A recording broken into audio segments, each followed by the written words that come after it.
Oke, jawabanku sebelum apa, aku tahu game Pragmata itu kan ada trailer. Nah, ya pas awal-awal itu ya masih ngambang itu sebenarnya game tentang apa. Nah, pas mau 2024 kalau nggak salah itu sudah ada trailer baru yang nggak tahu 2024 atau 2025 kalau nggak salah.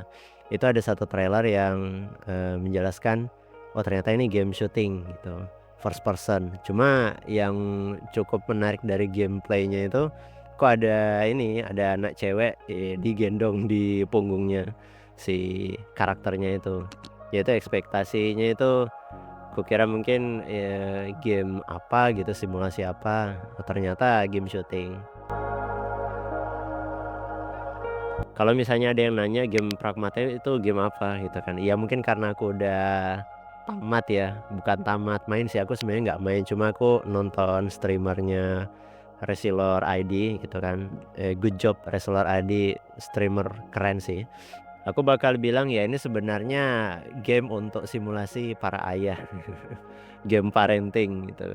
Tuh ya kita bisa lihat sendiri dari gameplaynya itu kan si Hugh William itu dia ngumpulin RAM gitu kan. Apa ya itu? RAM replicator gitu. Jadi data RAM itu nanti dia akan mencetak hal-hal atau benda-benda di bumi agar dicetak ulang, dan itu hasil cetakannya itu akan dihadiahkan kepada si Diana.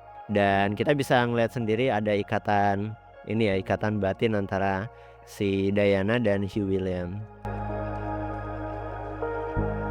Desainnya keren gitu kan, cantik gitu kan, imut, dan ya untuk apa namanya, karakter dengan seimut itu wajar ketika orang yang main itu sangat peduli dan sangat ingin melindungi. Kayaknya sih palet warna ya. Jadi palet warna itu mendukung. Jadi kan desainnya Diana itu kan yang paling beda sendiri ya. Jadi memang dia full biru, jadi jaket yang dipakai itu biru, dan dari keseluruhan palet warna itu aku bisa dapat dua warna yang memang sangat diingat itu. Yang pertama biru, biru gelap, habis itu biru muda, biru neon, kemudian warna putih abu-abu, dan itu yang dominan pasti biru sama putih dan monokrom. Jadi monokrom dari warna biru dan juga warna putih. Kalau hitam ya termasuk ya. Jadi memang hitam mungkin ya memang visualnya itu rada gelap gitu kan, karena memang temanya kan space ya, luar angkasa. Dan dari sisi desain ini memang menggunakan art stylenya itu diegetic AR gitu. Jadi augmented reality. Jadi kayak kalau teman-teman tahu Dead Space atau visual-visual AR kayak Iron Man gitu. Kerennya cerita Pragmata itu karena jadi game Pragmata ini sebenarnya menjelaskan tentang puncak dari AI itu sendiri. Jadi AI itu sudah sampai bisa bikin bangunan itu kayak ngeprint. Jadi misalnya mau bangun gedung, contohnya gedung di belakang ini, itu bisa di-print dalam waktu mungkin ya kurang dari 30 menit gitu. Dan jadi di Pragmata itu ada namanya RAM replicator. Nah, replicator susah banget. Kemudian ada Luna Filament. Nah, Luna Filament itu yang jadi tintanya. Nah, tinta inilah yang ya kalian tahu 3D printer, ya mirip-mirip lah. Cuma ini sudah pakai AI, sudah otomatisasinya itu jauh lah, pokoknya lebih canggih. Jadi kalau bicara tentang fasilitas di bulan itu luar biasa. Jadi Delphi Corporation ini memang korporat yang cukup besar sehingga bisa bangun markas di bulan gitu. Cuma yang menarik itu cerita darknya ya. Jadi kalau misalnya kalian nggak mau spoiler, sebenarnya di Pragmata itu ketika di bumi itu ternyata ada larangan gitu kan, ada larangan untuk menciptakan robot android yang benar-benar menyerupai manusia.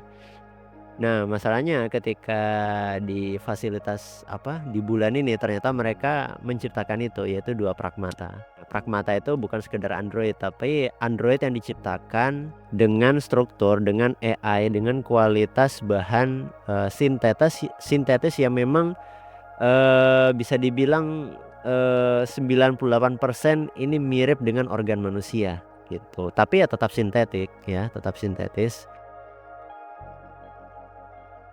Shelter sih. Ya para orang tua pasti paham ya kalau main game ini ya hubungan eratnya mereka, terus bonding kerjasama mereka antara apa namanya ketika pas battle gitu kan, pas nembak musuhnya, kemudian saat si Diana gambar gitu kan, ya aku nggak kebayang ya, maksudnya kok ada scene itu ya, kemudian si Diana itu nyoba skateboard, jadi si Hugh William ini menghadiahkan ya benda-benda yang ada di bumi, sehingga ya itu yang memancing rasa ingin tahu si Diana.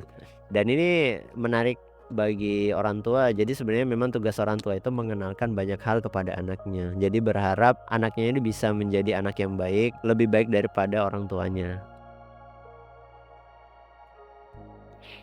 Kalau bicara tentang seberapa menyeramkan, ya AI itu bisa melawan balik.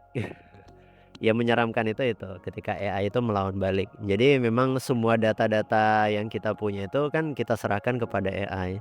Nah, apa jadinya kalau AI itu sudah dibuat dalam bentuk robot militer gitu kan, dengan kecerdasan buatan. Bahkan ya apalagi kalau misalnya sudah diprogram ada apa ya, program untuk balas dendam gitu. Ya bisa-bisa aja gitu kan. Yang memprogram AI itu kan manusia. Ya memang yang selama ini aku pahami itu kan unsur peradaban yang terpenting itu adalah manusia. Kalau manusianya rusak, maka peradabannya juga rusak. Apa-apa yang diciptakan juga rusak gitu kan. Jadi kalau manusia benar, AI pasti benar. Kalau manusianya itu rusak gitu kan, berantakan isi otaknya itu, pasti ya AI-nya juga bakal berantakan. Yang bikin apa ya, terdiam sejenak ya pasti ending lah. Ya itu memang momen yang bikin aku berkaca-kaca nangis gitu. Ternyata seperti itu ya, laki-laki di masa depan ya kalau sudah jadi ayah itu ternyata seorang ayah itu punya impian, punya cita-cita, tapi dia mengorbankan cita-citanya demi anaknya. Jadi sebenarnya kan awalnya itu kan tujuan bersama si Hugh dan Diana itu ingin ke bulan. Ingin ke bumi. Dan si Diana itu ingin melihat isi bumi itu bersama Hugh William.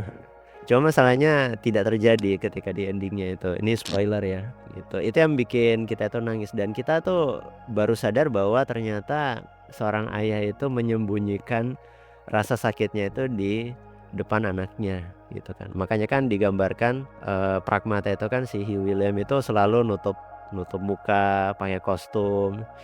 Bahkan kita tahu bahwa dia itu kena dead filament dan itu menyebar ke seluruh tubuh, dan si Diana itu sampai ending itu nggak tahu gitu kan. Nah, pas sudah mau diterbangkan ke bumi baru si Hugh buka topeng. Nah, akhirnya si Diana sadar. Kalau teori dan konspirasi, aku nggak bahas konspirasi ya, tapi aku bahas tentang teori. Jadi gini, dunia ini luas gitu kan. Jangankan di bulan, di bumi kita ini aja gitu kan masih banyak yang rahasia. 7 keajaiban dunia gitu kan. Ya kita tahu nama-nama itu. Kenapa harus 7? Jangan-jangan ada 8, jangan-jangan ada 10. Ini kan hanya perkara mungkin yang lain belum ditemukan gitu. Spesies ikan gitu kan, spesies hewan. Bahkan di lautan samudra itu, laut yang sangat banyak itu, jenis ikan itu berapa sih jenisnya itu? Misalnya jenis tumbuhan, buah-buahan. Wong kita aja emang pernah nyobain semua buah-buahan yang ada di muka bumi. Kita taunya kan buah lokal gitu kan. Walaupun sudah ada ekspor impor, tapi mungkin di pedalaman ada buah-buah yang bentuknya aneh, yang belum ada namanya, dan siapapun penemunya ya bisa dikasih nama. Nah itulah maksudnya dunia kita ini misteri luas gitu. Jadi ya itulah takjubnya ya. Itu sih kalau terkait teori. Jadi kan aku kan nonton Papa Killstreak di Resilor ID ya. Jadi Di situ tuh ada dokumen yang menjelaskan kalau ternyata kan ada pelarangan ya, bikin Android di bumi. Nah, si Diana itu berhasil nyampe di bumi. Apa jadinya kalau dia itu ketahuan seorang pragmata, seorang Android canggih gitu. Ya sejauh ini memang tidak ada cerita next ya. Mungkin kalau ada sequel Pragmata 2 mungkin akan dibahas. Dan sebenarnya kan ceritanya sebenarnya nggak nanggung gitu kan. Kalau misalnya ada yang bertanya, oh hiu mati gitu kan. Sebenarnya enggak, kalau kalian namatin yang unknown signal, itu sebenarnya menjelaskan bahwa Welcome back. What's this? Traveling alone today? Masih hidup. ternyata hiu itu masih hidup.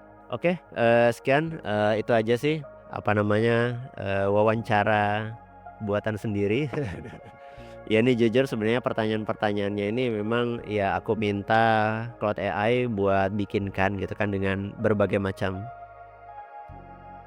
kode suara telolet Claude AI itu untuk ya buatkan pertanyaan-pertanyaan yang relate jadi ala wawancara. Jadi sebenarnya pertanyaan-pertanyaan tadi itu belum aku baca, memang sengaja aku biar first reaction dan aku juga pengen tahu kapasitas ngomongku, kapasitas menjawab pertanyaan sesuai referensi yang ada aja gitu. Dan buat reseller.id sejauh ini kayaknya lu memang yang streamer yang gua acungi jempol yang memang terbaik untuk saat ini. Jadi dari sisi pembawaan, gameplay, habis itu juga lu tuh detail banget dari sisi cerita dan semua dokumennya itu lu baca dan lu juga jelasin, lu juga relatein dengan kehidupan di dunia nyata dan semoga tetap semangat dan semoga channel lu berkembang. Oke, aku Zunun Sulaiman, sampai ketemu lagi. Salam sparkling. Assalamualaikum.